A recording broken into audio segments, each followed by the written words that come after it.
Introducción.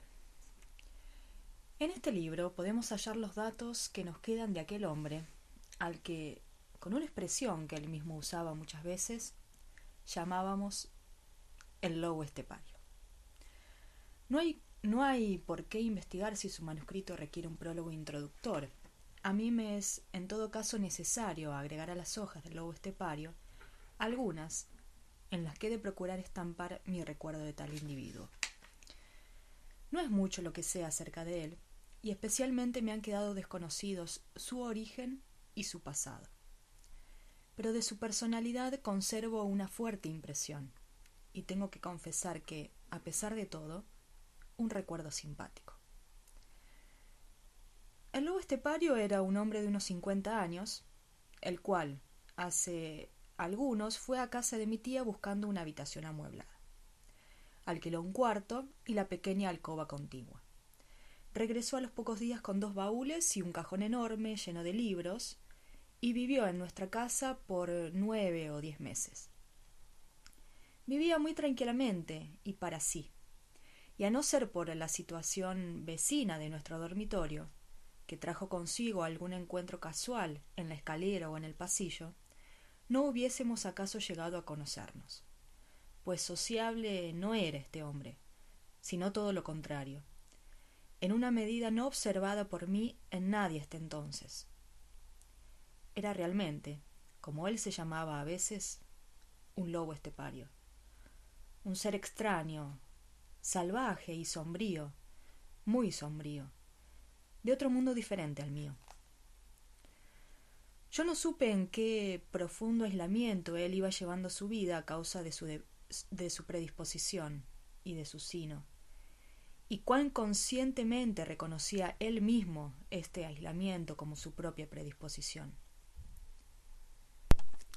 Sin embargo, yo en cierto modo ya lo había conocido antes por algún ligero encuentro y algunas conversaciones, y el retrato que se deducía de sus anotaciones era en el fondo coincidente con aquel otro, sin duda algo más pálido y defectuoso que el que yo me había forjado por nuestro conocimiento personal.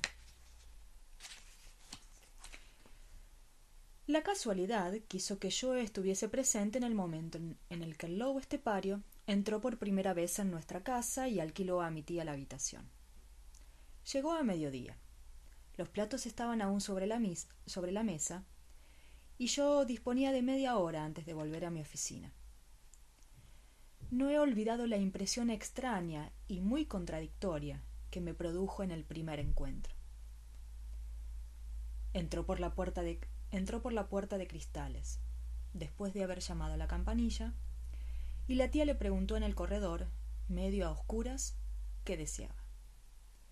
Pero él, el lobo estepario, había levantado olfateante su afilada y raspada cabeza, y oliendo con su nariz nerviosa alrededor, exclamó, antes de contestar ni decir su nombre: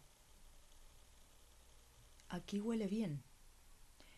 Y al decir esto sonreía, y mi tía sonreía también, pero a mí se me antojaron más bien cómicas estas palabras de saludo, y tuve una pequeña predisposición con él. «Bien», dijo, «vengo por la habitación que usted alquila». Solo cuando subimos la escalera pude observar más exactamente al hombre. No era muy alto, pero tenía los andares y la posición de cabeza de los hombres corpulentos. Llevaba un abrigo de invierno moderno y cómodo, y por lo demás vestía decentemente, pero con desaliño. Estaba afeitado y llevaba muy corto el cabello, que acá y allá empezaba a adquirir tonalidades grises. Sus andares no me gustaron nada en un principio. Tenía algo de penoso e indeciso, que no armonizaba con su perfil agudo y fuerte, ni con el tono y temperamento de su conversación. Solo más adelante observé y supe que estaba enfermo y que le costaba trabajo andar. Con una sonrisa especial, que entonces también me resultó desagradable, pasó revista a la escalera, a las paredes y ventanas, y a las altas alacenas en el hueco de la escalera. Todo ello parecía en cierto modo ridículo.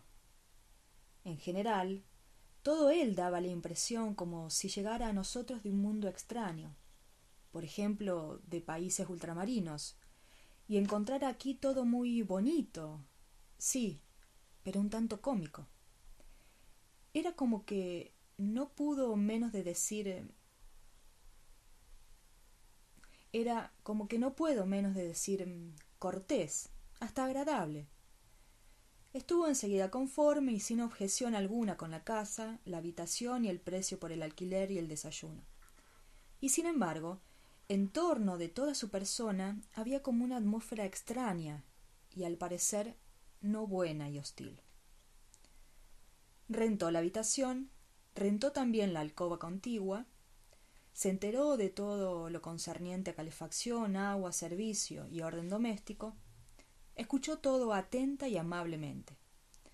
Estuvo de acuerdo con todo, ofreció en el acto una cantidad a cuenta de la renta, y sin embargo, parecía que todo ello no le satisfacía por completo.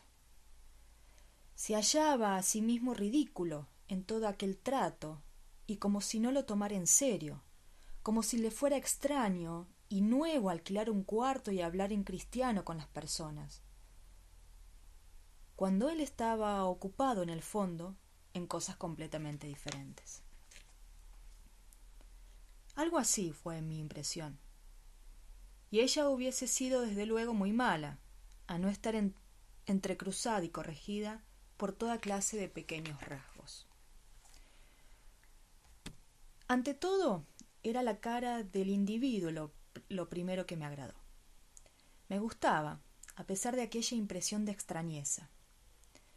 Era una cara quizá algo particular y hasta triste, pero despierta, muy inteligente y espiritual, y con las huellas profundas y con las huellas de profundas cavilaciones.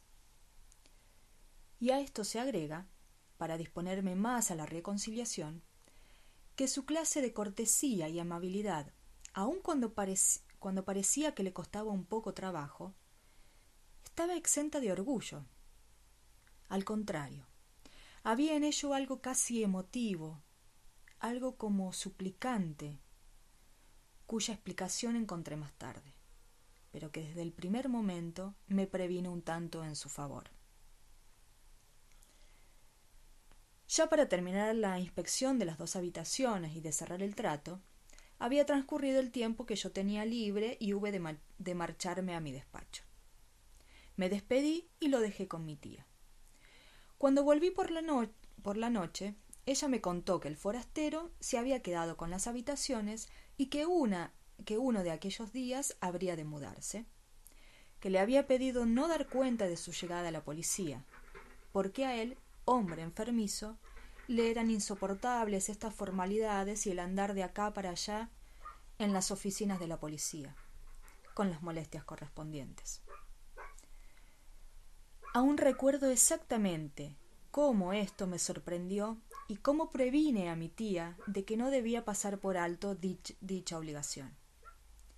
Precisamente, a lo poco simpático y extraño que tenía el individuo, me pareció que se acomodaba demasiado bien este temor a la policía, para no ser sospechoso. Expuse a mi tía que no debía acceder de ningún modo, y sin más ni más, a esta rara petición de un hombre totalmente desconocido, cuyo cumplimiento podía tener para ella acaso consecuencias muy desagradables. Pero entonces supe que mi tía le había prometido ya el cumplimiento de su deseo y que ella, en suma, se había dejado fascinar y encantar por el forastero. Ella no había tomado nunca inquilinos con los que no hubiera podido establecer una relación amable y cordial, familiar, o mejor dicho, como de madre, de lo cual también había sabido sacar partido, de lo cual habían sabido sacar partido algunos arrendatarios anteriores. Y en las primeras semanas todo continuó así. teniendo yo que objetar en más de 4 cosas al nuevo inquilino, mientras que mi tía lo defendía acaloradamente en todo momento. Como este asunto de la falta de aviso a la policía no me gustaba, quise por lo menos enterarme de lo que mi tía supiera del forastero, de su procedencia, de sus planes. Y ella ya sabía no pocas cosas, aunque él, después de irme yo a mediodía, solo había permanecido en la casa muy poco tiempo. Le había dicho que pensaba pasar algunos meses en nuestra ciudad para estudiar en las bibliotecas y admirar las antigüedades de la población. En realidad, no le gustó a mi tía que alquilase el cuarto por tan poco tiempo, pero evidentemente él le había ganado para sí, a pesar de su aspecto un tanto extraño. En resumen, el departamento estaba alquilado y mis objeciones llegaron demasiado tarde. ¿Por qué dijo que olía aquí tan bien?, pregunté. La respuesta de mi tía, que algunas veces tiene muy buenas ideas, fue: me lo figuro perfectamente. En nuestra casa se respira limpieza y orden, una vida agradable y honrada. Y esto le ha gustado. Parece como si ya hubiese perdido la costumbre y lo echara de menos. Bueno, pensé, a mí no me importa. Pero, dije, si no está acostumbrado a una vida ordenada y decente, ¿qué vas a hacer tú si es sucio y lo mancha todo, o si vuelve a casa borracho todas las noches? Ya lo veremos, dijo ella riendo. Y en efecto, mis temores eran infundados. El inquilino, si bien no llevaba en modo alguno vida ordenada y razonable, no nos incomodó ni nos perjudicó. Aún hoy nos acordamos de él con gusto. Pero en el fondo, en el alma, aquel hombre nos ha molestado y nos ha inquietado mucho a los dos, a mi tía y a mí, y dicho claramente, aún no me deja en paz. De noche sueño a veces con él y en el fondo me siento alterado e inquieto por su causa, por la mera existencia de un ser así, aun cuando llegué a tomarle verdadero afecto. 2 días más tarde trajeron las cosas del forastero, cuyo nombre era Harry Holler. Un baúl muy hermoso de piel me hizo una buena impresión, y otro gran baúl aplastado, de camarote, hacía pensar en largos viajes anteriores. Por lo menos tenía pegado etiquetas amarillentas de hoteles y sociedades de transporte de diversos países, hasta transoceánicos. Luego llegó él mismo y empezó la época en que yo conocí poco a poco a este hombre singular. Al principio no hice nada por mi parte para ello. Aun cuando Holler me interesó desde el primer momento en que lo vi, no di durante las primeras semanas paso alguno para encontrarlo o trabar conversación con él. En cambio, y esto tengo que confesarlo, es verdad que desde un principio observé un poco al individuo. En ocasiones durante su ausencia entré a su cuarto y por natural curiosidad me dediqué a espiarlo. He hecho notar algunos detalles del aspecto exterior del lobo estepario. A primera vista daba desde luego la impresión de un hombre superior, nada vulgar y de extraordinario talento. Su rostro, lleno de espiritualidad, y el juego extremadamente delicado e inquieto de sus rasgos reflejaban una vida anímica interesante, excesivamente agitada, enormemente delicada y sensible. Al conversar con él, lo que no siempre sucedía, traspasaba los límites de lo convencional, y dejándose llevar de su singular naturaleza, decía palabras personales y propias. Entonces uno no tenía más remedio que subordinársele. Él había pensado más que los otros hombres. Poseía en asuntos del espíritu aquella serena objetividad, aquella reflexividad y sabiduría que solo tienen las personas verdaderamente espirituales, a las que falta toda ambición y nunca desean brillar, ni convencer a los demás, ni siquiera tener razón.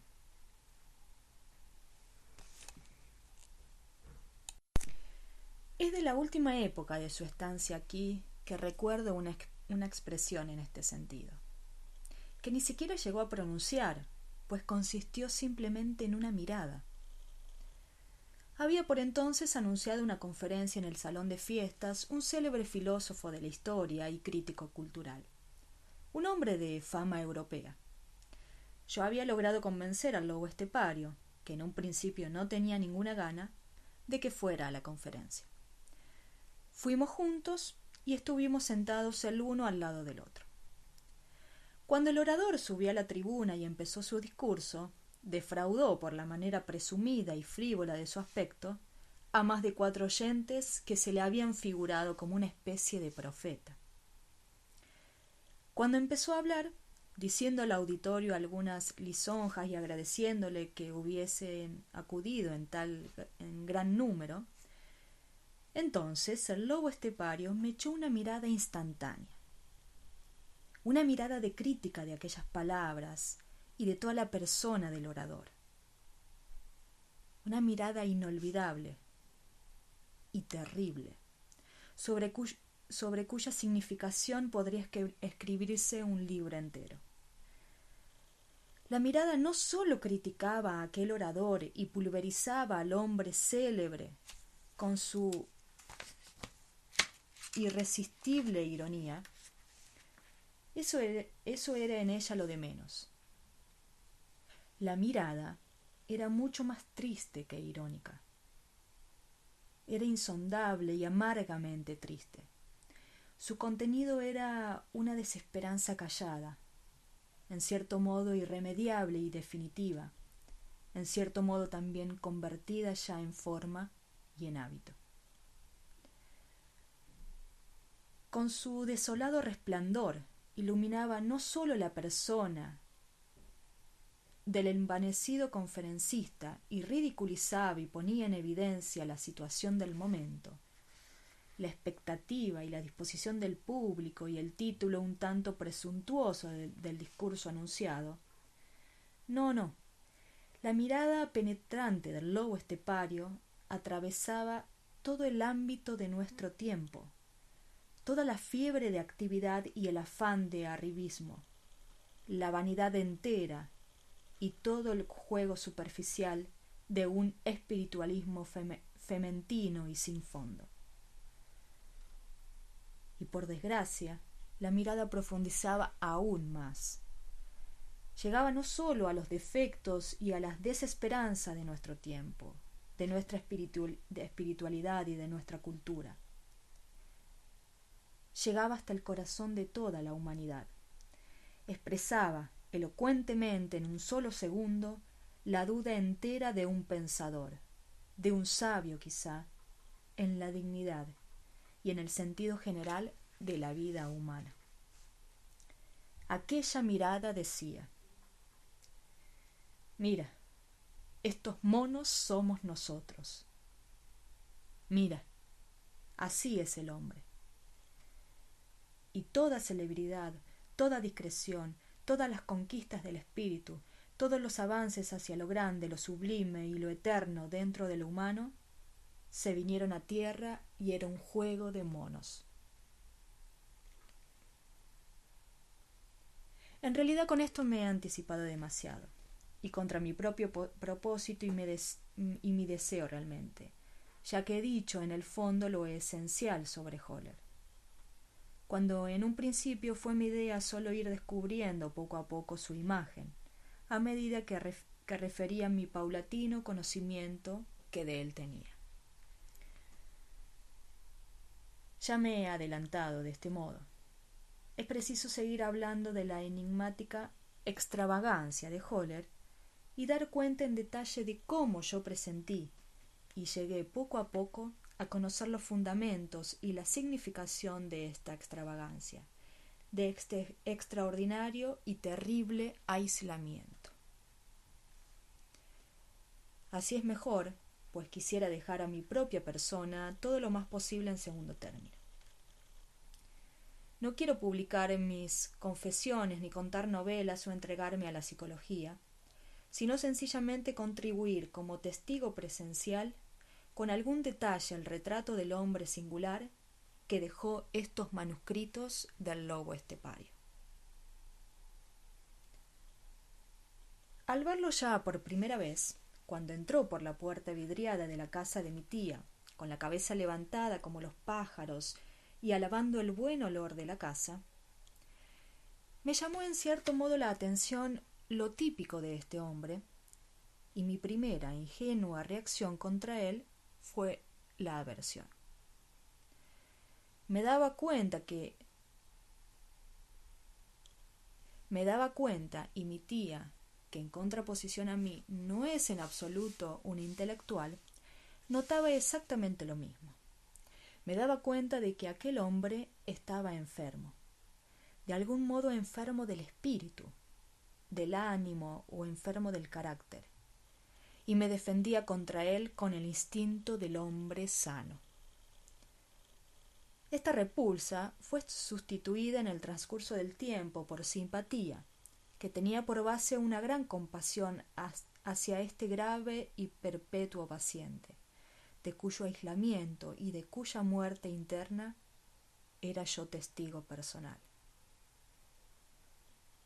En este período fui teniendo conciencia cada vez más clara de que la enfermedad de este hombre no dependía de defectos de su naturaleza, sino por el contrario, únicamente de la gran abundancia de sus dotes y facultades disarmónicas. Pude comprobar que Höller era un genio del sufrimiento, que él, en el sentido de muchos aforismos de Nietzsche, se había forjado dentro de sí una capacidad de sufrimiento ilimitada, genial, terrible. Al mismo tiempo comprendí que la base de su pensamiento no era desprecio del mundo, sino desprecio de sí mismo, pues si bien hablaba de instituciones y personas sin miramientos y con un sentido demoledor, nunca se excluía así. Siempre era el primero contra quien dirigía sus flechas, él mismo el primero a quien odiaba y negaba. Debo intercalar aquí una observación psicológica. A pesar de que sé muy poco acerca de la vida del lobo estepario, tengo sin embargo gran fundamento para creer que fue educado por padres y maestros amantes, pero severos y muy religiosos, en aquel sentido que hace del quebranto de la voluntad la base de la educación.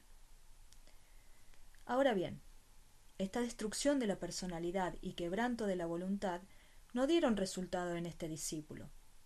Para ello, era él demasiado fuerte y duro, demasiado altivo y espiritual. En lugar de destruir su personalidad, solo consiguieron enseñarlo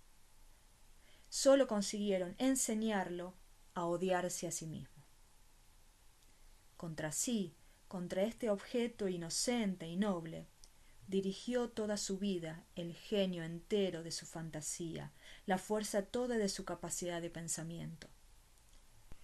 Pues en esto, y a pesar de todo, tenía un sentido eminentemente cristiano y de mártir, ya que toda causticidad, toda crítica, toda malicia y odio de que era capaz, lo desataba ante todo, y en primer término, en su propia persona. Por lo que se refería a los demás, a cuantos lo rodeaban, no dejaba de hacer constantemente los intentos más heroicos y serios para quererlos, para hacerles justicia, para no causarles daño, pues el amor al prójimo lo tenía tan hondamente inculcado como el odio a sí mismo. Y de este modo, fue toda su vida una prueba de que, sin amor de la propia persona, es también imposible el amor al prójimo, de que el odio de uno mismo es exactamente igual y a fin de cuentas produce el mismo horrible aislamiento y la misma desesperación que el egoísmo más rabioso. Pues bien, es tiempo ya de dejar a un lado mis ideas y hablar de realidades. Lo primero, pues, que logré saber del señor Holler, en parte por mi propio espionaje, en parte debido a observaciones de mi tía, se refería a su manera de vivir. Se echaba de pronto de ver que era un hombre de ideas y de libros y que no ejercía ninguna profesión práctica. Estaba en la cama mucho tiempo, a veces se levantaba poco antes del mediodía y tal y como estaba, con su traje de dormir, salvaba los pocos pasos desde la alcoba al gabinete. Este gabinete, un sotabanca grande y amable, con 2 ventanas, a los pocos días tenía un aspecto completamente diferente a la época en que había estado habitado por otros inquilinos. Se iba llenando de multitud de cosas, y con el tiempo se llenaba cada vez más. En las paredes aparecían cuadros colgados o dibujos clavados, a veces imágenes recortadas de revistas que cambiaban con frecuencia. Un paisaje meridional, fotografías de una pequeña ciudad campesina de Alemania, evidentemente el pueblo natal de Holler, y entre ellas brillantes acuarelas de colores, de las cuales no supimos hasta más tarde que él mismo las había pintado. Luego, el retrato de una señora joven y guapa, o el de una jovencita. Durante una temporada estuvo colgado en la pared un Buda siamés. Fue sustituido por una reproducción de La Noche, de Miguel Ángel. Luego, por un retrato de Mahatma Gandhi. Los libros no solo llegaban al gran armario librería, sino que estaban por todas partes, sobre las mesas, en el elegante escritorio antiguo, en el diván, sobre las sillas, en el suelo, libros con señales de papeles entre sus hojas que continuamente iban cambiando. Los libros iban en aumento de día en día, pues no solo se traían grandes cantidades de las bibliotecas, sino que recibía con mucha frecuencia paquetes por correo. El hombre que habitaba este cuarto podía ser un erudito. Con ello venía bien el humo de tabaco que todo lo envolvía, y las puntas de cigarros y los ceniceros que se veían por doquier. Una gran parte de los libros no era, sin embargo, de contenido científico. La gran mayoría eran obras de los poetas de todos los tiempos y países. Una temporada estuvieron sobre el diván, donde él pasaba a menudo acostado días enteros. Los 6 gruesos tomos de una obra titulada Viaje de Sofía, de Manuel a Sajonia, de fines del siglo XVIII. Una edición completa de Goethe y otra de Jean Paul. Eran al parecer muy usados. Los mismos Novalis y también Lessing Jacobi y Lichtenberg. Algunos tomos de Dostoyevsky estaban llenos de papeles cuajados de notas. En la mesa grande, entre los numerosos libros y escritos, había normalmente un ramo de flores. Allí solía hallarse también una caja de pinturas, la cual, sin embargo, estaba siempre llena de polvo. Al lado los ceniceros, y para no dejar de decirlo tampoco, toda clase de botellas y de bebidas. Había una botella recubierta de una funda de paja, llena generalmente de vino tinto italiano, que él se procuraba en una tienda de la vecindad. A veces se veía también una botella de Borgoña, así como otra de Málaga, y vi vaciarse una gruesa botella de Kirch casi por completo en muy poco tiempo. desaparecer luego en un rincón de la habitación y cubrirse de polvo, sin que el resto del contenido siguiera mermando. No he de justificarme del espionaje a que me he dedicado, y también he de confesar abiertamente que en los primeros tiempos todos estos signos de una vida, aunque llena de inquietudes espirituales, pero muy desordenada y sin freno, me produjeron aversión y desconfianza. No soy solo un hombre burgués y de vida regular. Soy además abstemio y no fumador, y aquellas botellas en el cuarto de Höller me gustaban aún menos que todo el pintoresco desorden restante. Igual que con el sueño y el trabajo, también vivía el forastero de una manera distinta y caprichosa por lo que se refiere a las comidas y bebidas. Muchos días ni siquiera salía a la calle y fuera del desayuno no tomaba absolutamente nada. Con frecuencia encontraba a mi tía como único resto de su comida una corteza de plátano en el suelo. Pero otros días comía en restaurante, unas veces en buenos y elegantes, otras en pequeñas tabernas de los suburbios. Su salud no debía ser buena, aparte de la dificultad en las piernas, con las que a veces le costaba gran trabajo subir la escalera. Parecía sufrir algunos otros achaques, y una vez dijo de pasada que ya desde hacía años ni digería ni dormía bien. Yo lo achacaba principalmente a su bebida. Más adelante, cuando alguna vez lo acompañé a alguno de sus cafetines, fui testigo a menudo de cómo ingería los vinos deprisa y caprichosamente. Pero verdaderamente borracho no llegué a verlo jamás, ni nadie tampoco lo vio. Jamás olvidaré nuestro primer encuentro personal.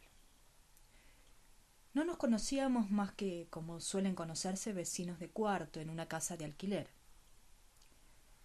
Una tarde volvía yo de mi trabajo a casa y encontré, para mi asombro, al señor Höller sentado en el descansillo de la escalera, entre el primero y el segundo piso. Se había sentado en el último escalón y se hizo un poco a un lado para dejarme pasar. Le pregunté si se había puesto malo y me ofrecía acompañarlo hasta arriba. Höller me miró y hube de observar que lo había despertado de una especie de estado letárgico.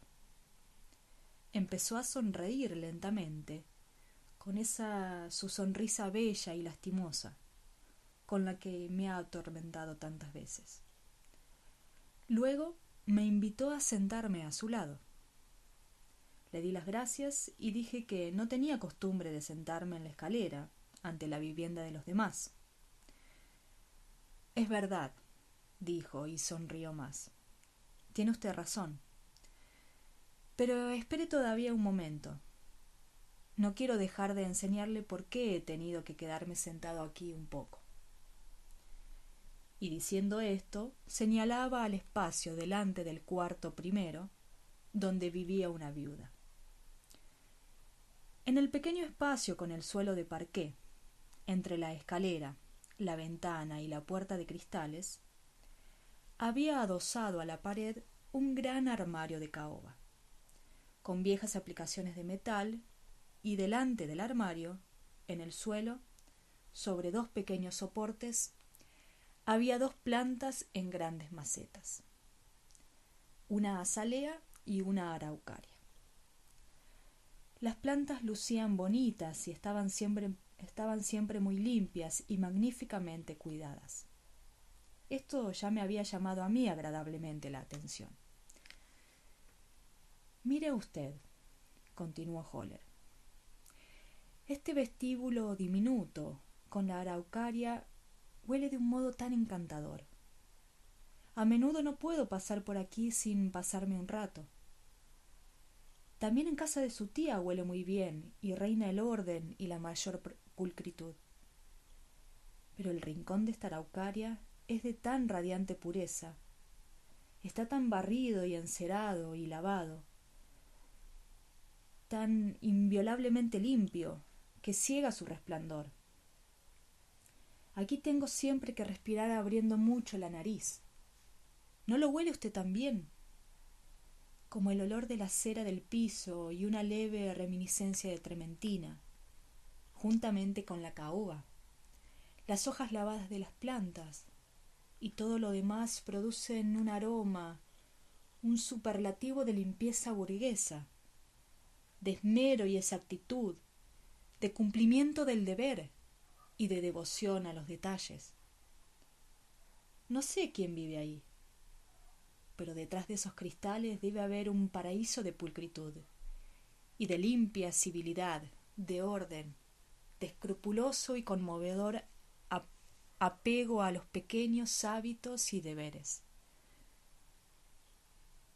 Al callar yo, siguió él. Le suplico a usted que no piense que hablo irónicamente. Caballero, nada más lejos de mi propósito que querer de algún modo reírme de esta civilidad y de este orden.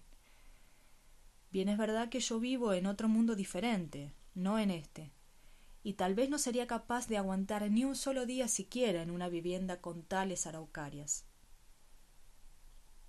Pero aunque yo sea un viejo y pobre lobo estepario, no dejo de ser al mismo tiempo hijo de una madre, y también mi madre era una señora burguesa y cultivaba flores y cuidaba de las habitaciones y de la escalera, de muebles y cortinas, y procuraba dar a su casa y a su vida tanta pulcritud, limpieza y honestidad como era posible.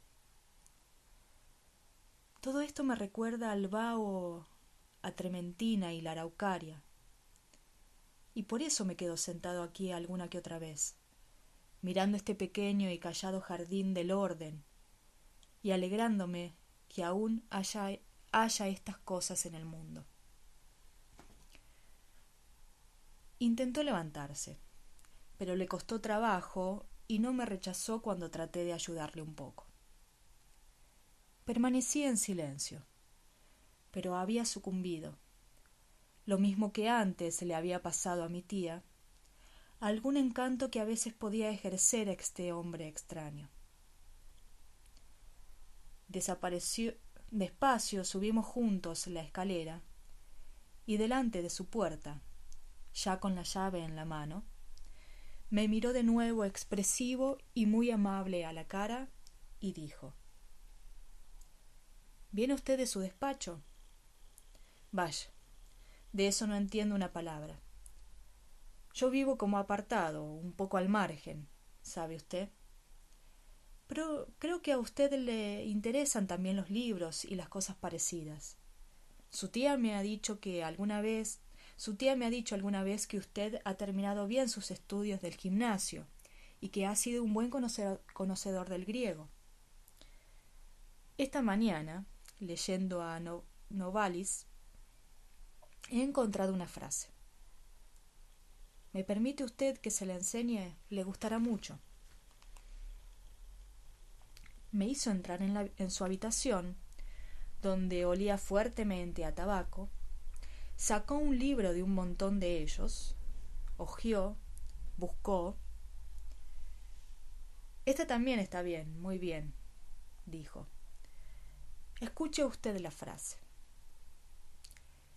Hay que estar orgulloso del dolor. Todo dolor es un recuerdo de nuestra condición elevada. Extraordinario, ¿no? 80 años antes de Nietzsche. Pero no es esta la sentencia a que yo me refería. Espere usted. Aquí la tengo, vea. La mayor parte de los hombres no quieren nadar antes de saber. ¿No es esto espiritual? La mayor parte de los hombres no quieren nadar antes de saber. Los hombres no quieren nadar, naturalmente. Han nacido para la tierra, no para el agua, y, naturalmente, no quieren pensar, como que han sido creados para la vida, no para pensar. Claro que el que piensa, el que hace del pensar lo principal, ese podrá acaso llegar muy lejos en esto, pero ese precisamente ha confundido la tierra con el agua, y un día u otro se ahogará.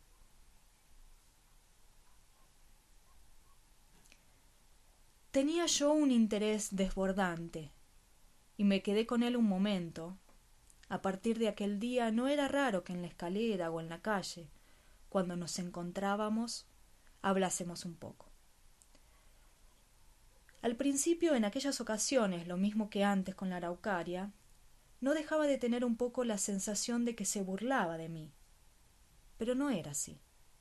A mí, lo mismo que la araucaria, nos tenía verdadero respeto. Estaba tan conscientemente convencido de su aislamiento, de su natación en el agua, de su desarraigo, que sin pizca de sarcasmo podía llegar a veces a entusiasmarse ante cualquier acto corriente de la vida burguesa cotidiana.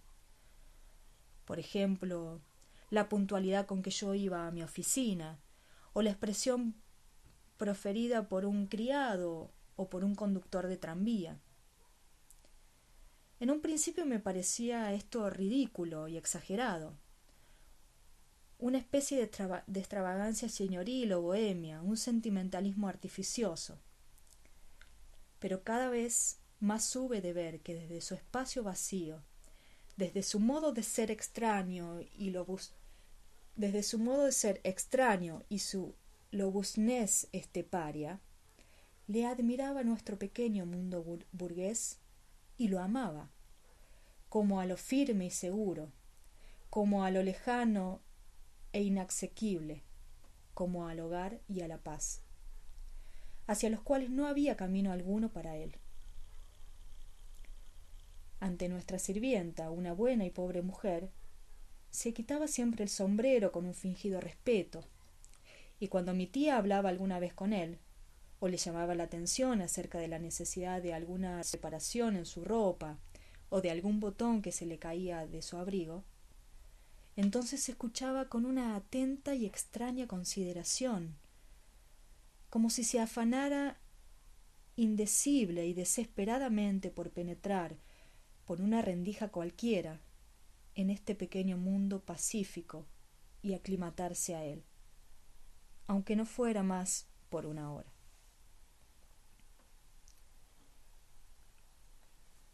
Durante la primera conversación ante la araucaria, se llamó así por primera vez lobo estepario. Y también esto me sorprendió y me molestó bastante. ¿A qué venía esa expresión? Pero acabé por dejar valer la palabra no sólo por costumbre, sino que pronto, entre mis pensamientos, no nombraba a aquel hombre de otra manera más que lobo estepario. Y aún hoy no sabría un apelativo más a propósito para este fenómeno. Un lobo estepario perdido entre nosotros, dentro de las ciudades, en medio de los rebaños. Más convincente no podría presentarlo otra metáfora, ni a su misántropo aislamiento, a su rudeza e inquietud, a su nostalgia por un hogar del que carecía. En una ocasión pude observar toda una velada en un concierto sinfónico, en donde, para mi sorpresa, lo vi sentado cerca de mí, sin que él se diera cuenta. Primeramente tocaron algo de Händel, una música noble y bella, pero el lobo estepario estaba en su butaca abismado en sí mismo, sin conexión ni con la música ni con cuanto lo rodeaba. Ausente, solitario y extraño, estaba sentado con una expresión fría, pero llena de preocupaciones, y mirando en el vacío. Luego vino otra pieza, una pequeña sinfonía de Friedman Bach, y entonces vi con asombro cómo, a los pocos compases, mi forastero empezaba a sonreír y a entregarse. Se reconcentró dentro de sí y durante 10 minutos apareció tan dichosamente abstraído y entregado a ensueños tan venturosos que yo atendía más a él que a la música.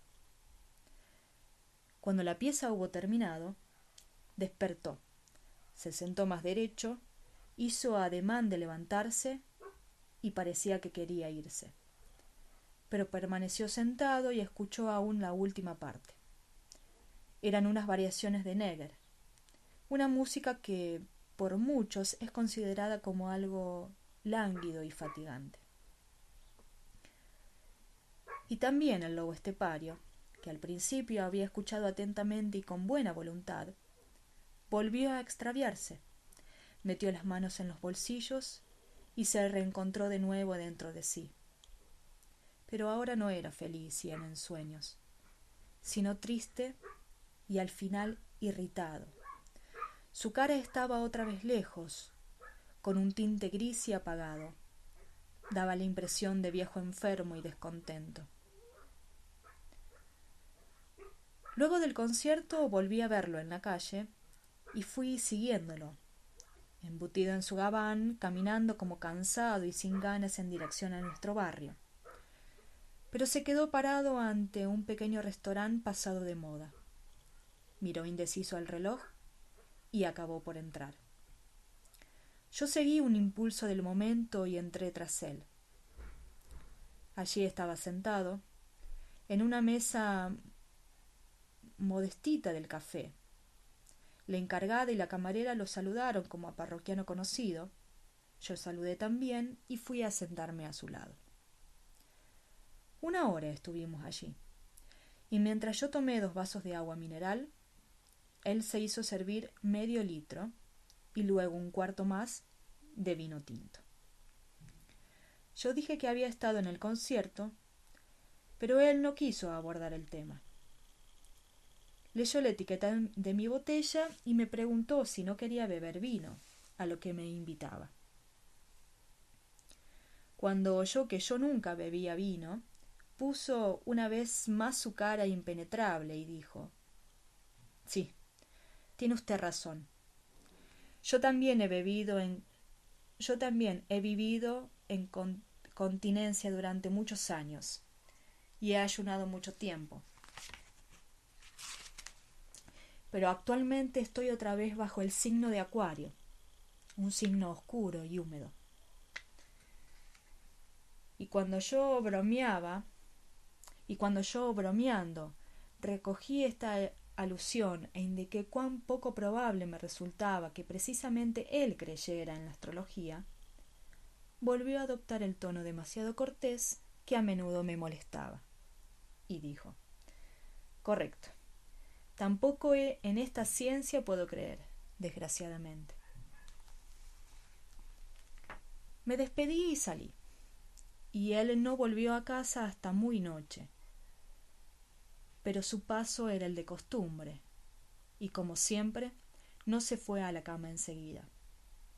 Yo oía esto perfectamente desde mi cuarto vecino, sino que aún se entretuvo en su gabinete como 1 hora entera con la luz encendida.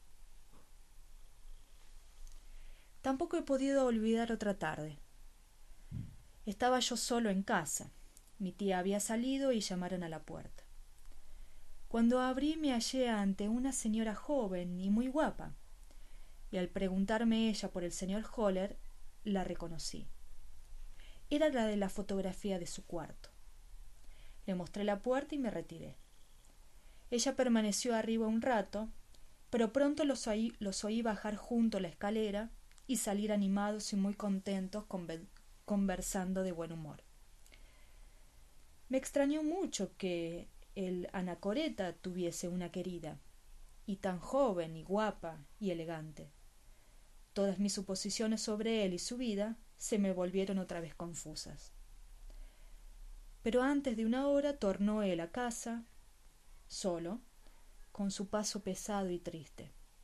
Subió penosamente la escalera y estuvo largas horas en su gabinete, paseando despacio de un lado a otro, exactamente lo mismo que un lobo en su jaula. Toda la noche, casi hasta por la mañana, hubo luz en su habitación.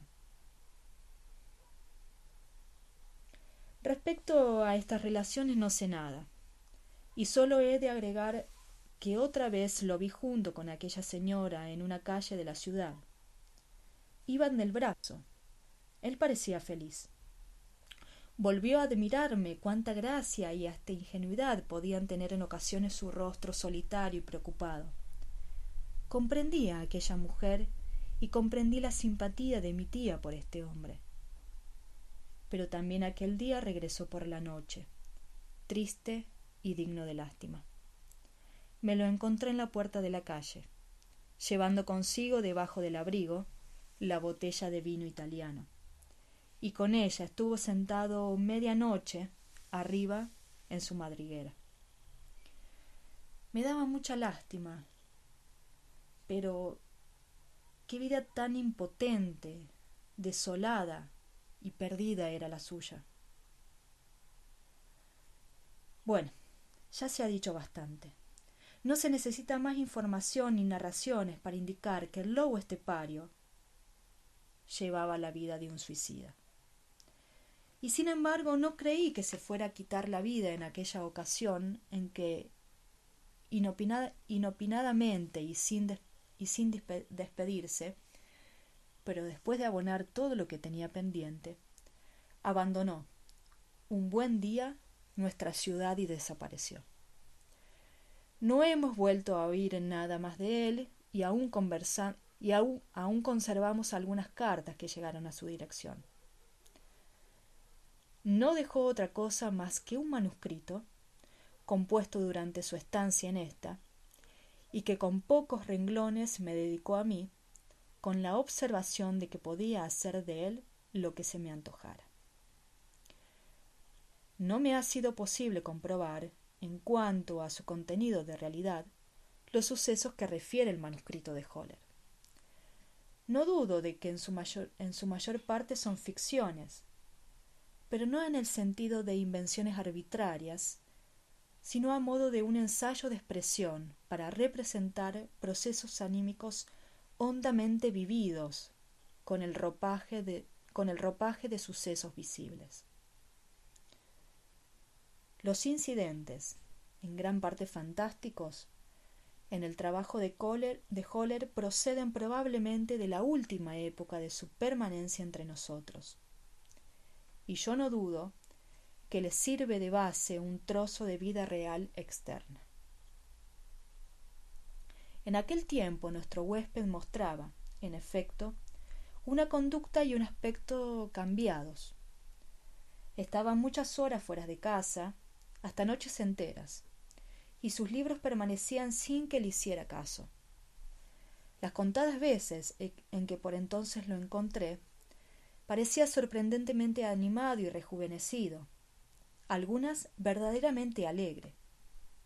Claro que inmediatamente después seguía una nueva y grave depresión. Se quedaba los días enteros en la cama sin sentir necesidad de comer, y por aquella misma época hubo también un disgusto extraordinariamente violento, puede decirse que brutal, con su querida recién surgida de nuevo. Escándalo que puso en revolución a toda la casa y por el cual, al día siguiente, Höller fue a pedir perdón a mi tía. No, estoy persuadido de que no se ha quitado la vida. Vive todavía. Por cualquier parte va subiendo y bajando, sobre sus piernas cansadas, las escaleras de casas extrañas. En cualquier parte está mirando fijamente suelos relucientes de parqué y araucarias pulcramente cuidadas. Pasa los días en las bibliotecas y las noches en los bares, o está tendido sobre un sofá alquilado. Desde sus ventanas oye vivir al mundo y a los hombres y se sabe excluido. Pero no se mata, pues un resto de fe le dice que tiene que apurar hasta el fin dentro de su corazón este sufrimiento, este tremendo sufrimiento, que es de lo que, a la postre, habrá de morir. Con frecuencia yo pienso en él. No me ha hecho la vida más fácil. No tuvo el don de apoyar y fomentar en mí lo fuerte y alegre. No, lo contrario. Pero yo no soy él, y yo no llevo su clase de vida, sino la mía, una vida minúscula y burguesa, pero asegurada y llena de deberes. Y de este modo mi tía y yo podemos pensar en él con calma y amistad. Ella sabría contar de él más que yo, pero eso queda guardado en su bondadoso corazón. Por lo que hace a las anotaciones de Höller, estas fantasías maravillosas, en parte enfermizas, en parte bellas y llenas de ideas, he de decir que seguramente las hubiera tirado con indignación si hubiesen caído en mis manos y su autor no hubiera sido conocido. Pero por mi trato con Höller me ha sido posible comprenderlas en parte y hasta aprobarlas. Tendría escrúpulos de comunicarlas a los demás si viera en ellas únicamente las fantasías patológicas de un pobre melancólico aislado. Pero en ellas veo algo más. Veo un documento de la época, pues la enfermedad psíquica de Höller es, hoy lo sé, no la quimera de un solo individuo, sino la enfermedad del siglo mismo, la neurosis de aquella generación a la que Höller pertenece, enfermedad de la cual no son atacadas solo las personas débiles e inferiores, sino precisamente las fuertes, las espirituales, las de más talento. Estas anotaciones, y da lo mismo que tenga por base mucho o poco de sucesos reales, son un intento de vencer la gran enfermedad de la época, no con medios indirectos ni paliativos, sino procurando hacer a la misma enfermedad el objeto de la exposición. Significan literalmente un paseo por el infierno, un paseo, ora lleno de angustia, ora animoso, a través del caos de un mundo psíquico en tinieblas, emprendido con la voluntad de atravesar el infierno, mirar frente a frente al caos, soportar el mal hasta el fin. Unas palabras de Höller me han dado la clave para comprenderlo así. Una vez, después de una conversación sobre las llamadas crueldades de la Edad Media, me dijo: estas crueldades no lo son en realidad. Un hombre de la Edad Media execraría todo el estilo de nuestra vida actual no ya como cruel, sino como atroz y bárbaro. Cada época, cada cultura, cada costumbre y tradición tienen su estilo, sus ternuras y durezas peculiares, sus crueldades y sus bellezas. Consideran ciertos sufrimientos como naturales, aceptan ciertos males con paciencia. La vida humana se convierte en verdadero dolor. La vida humana se convierte en verdadero dolor, en verdadero infierno, solo allí donde dos épocas, dos culturas, dos religiones se entrecruzan. Un hombre de la antigüedad que hubiese tenido que vivir en la Edad Media se habría asfixiado tristemente, lo mismo que un salvaje tendría que asfixiarse en medio de nuestra civilización. Hay momentos en los que toda una generación se encuentra extraviada entre dos épocas, entre dos estilos de vida, de tal suerte que tiene que perder toda naturalidad, toda norma, toda seguridad e inocencia. Es claro que no todos perciben esto con la misma intensidad. Una naturaleza como Nietzsche hubo de sufrir la miseria actual por anticipado, con más de una generación de adelanto. lo que él, solitario e incomprendido, y hubo de gustar hasta la saciedad, lo están soportando hoy millares de seres. Al leer las anotaciones muchas veces he tenido que recordar estas palabras. Höller pertenece a aquellos que se han enzarzado entre dos épocas, que se han salido de toda seguridad e inocencia, a aquellos cuyo sino es vivir todos los enigmas de la vida humana sublimados como el infierno y tormento en su propia persona. En esto está, a mi juicio, el sentido que pueden tener para nosotros sus anotaciones. Y por eso me decidí a publicarlas. Por lo demás, yo no he de salir a su defensa, ni condenarlas, que cada lector lo haga según su conciencia.